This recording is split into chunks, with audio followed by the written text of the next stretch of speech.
Guys, balik tanaw tayo kung saan unang nakilala si Gabby Concepcion. Nakilala siya sa pag-endorso o commercial ng Close-Up.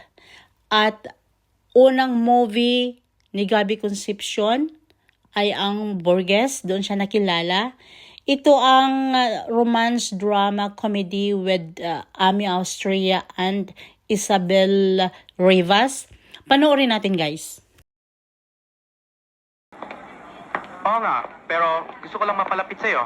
Yung, alam mo na. Ano ka mo? Wala. May boyfriend ka na?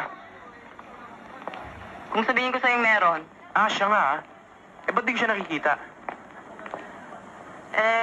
kasi busy siya sa trabaho. Ano pangalan niya? Val, Val? Ba't ako didiskarte? May shota na. Pare, may nakita ba kayo na nagsulat nito o paikot-ikot sa coaching ito? Di ba magkasama tayo kanina? Hayop din talaga, no? Dami talagang tarantado dito, no? Hirap tanggalin yan, Walang magawang matino, no? salita. Anong wow? Anong Peace Corps? Estudyante ako doon. Siyempre, nakikisama ako. Ba, talaga yatang dibdiba ng pag-aaral mo ngayon, ha? Walang kinalaman ng pag-aaral dito.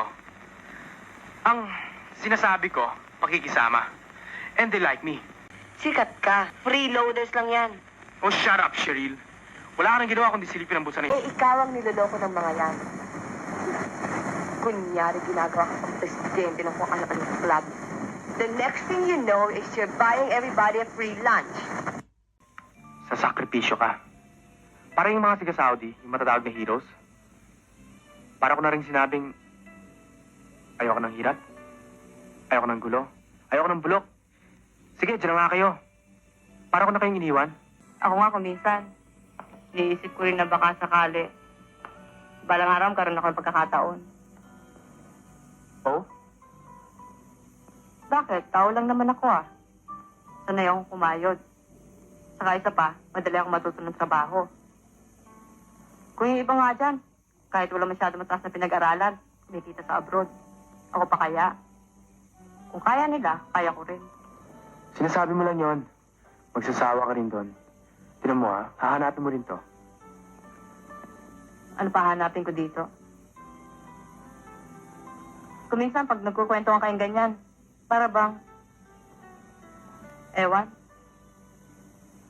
para bang wala na kami kinabukasan dito.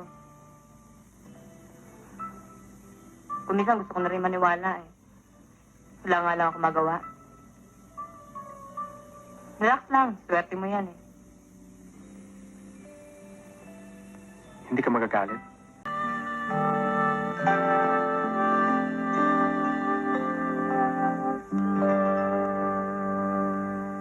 Kundi dahil I worked for it.